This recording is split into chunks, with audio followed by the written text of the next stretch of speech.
戴了个僧帽吗？耳朵呢？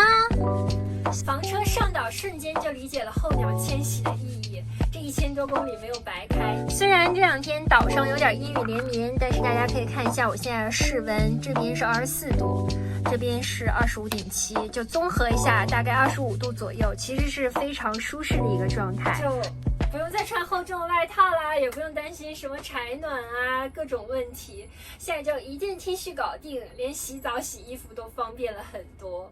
梁小芝目前还没有显现出因为温度升高而出现的掉毛状况，暗自祈祷一下，接下来也不会发生。不管怎么样，没道理咱们在车上了，出门喽！嘿嘿，我这又是牵着一个抱着一个，典型的2胎家庭。其实橘子同学也特别喜欢遛弯，车少人少的时候也会让梁小芝一起遛遛，但就是这看似普通的一件事儿，却一点儿也不简单。然后出来，这就是一猫一狗不同频的时候，就是这样的效果。还好今天是跟妈妈一起出门，她可以帮我分担1小只，就连视频也多了一个视角。忍一忍，交个朋友。干什么呀？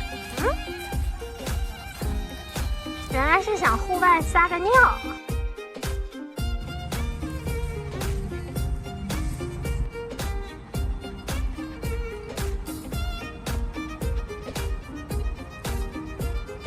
长白毛，跟我一起来。